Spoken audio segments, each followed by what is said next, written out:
Updates પ્રાપ્ત થઈ રહ્યા છે। ગુજરાતમાં એક ઝાટકે 72 આઈએએસ અધિકારીઓની બદલી કરી દેવાઈ છે।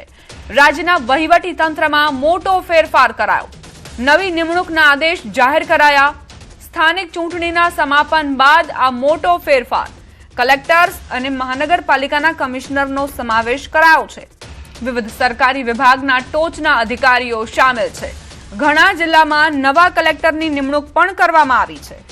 તો બુધવારની વહેલી સવારે આ આદેશ જારી કરવામાં આવ્યો, જેમાં 72 અધિકારીઓની બદલી કરાઈ। સંવાદદાતા ગીતા જોડાઈ ગયા છે વધુ જાણકારી સાથે। ગીતા, 72 અધિકારીઓની બદલીના નિર્ણય લેવાયા છે, શું જાણકારી?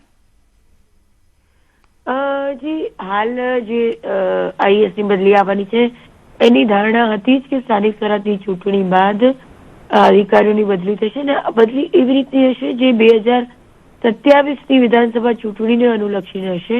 હું આપણે જણાવવા માંગીશ કે જે 72 અધિકારીઓની બદલી થઈ છે તે તમામ કોઈ સિનિયર અધિકારી નથી, તે તમામ 2012 બાદના અધિકારીઓ છે કે જેઓની બદલી થઈ છે। તમામ આઈએએસ અધિકારીઓ છે, કોઈ પણ સિનિયર અધિકારીઓ છે તેની બદલી હજુ નથી આવી। તમામને મોટાભાગના સિનિયર અધિકારીઓને એકબીજાના હવાલા અપાયા છે। જે 3 અધિકારીઓ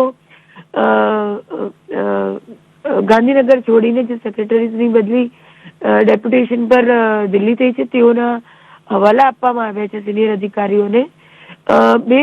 એક જ અધિકારી એવા છે ડીએન મોદી, જે 2007ની બેચના છે।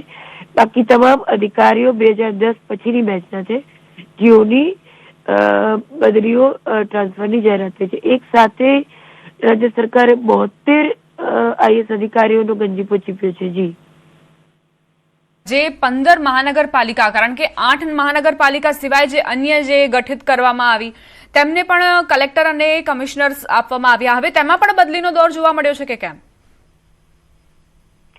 જી બિલકુલ, મેં કહ્યું કે આ એક નિર્ધારિત બદલી હતી, ઘણા સમયથી રાહ જોવાઈ રહી હતી અને પહેલા એવું લાગતું હતું કે વિધાનસભાનું જે સત્ર છે એ પછી બદલીઓ આવશે।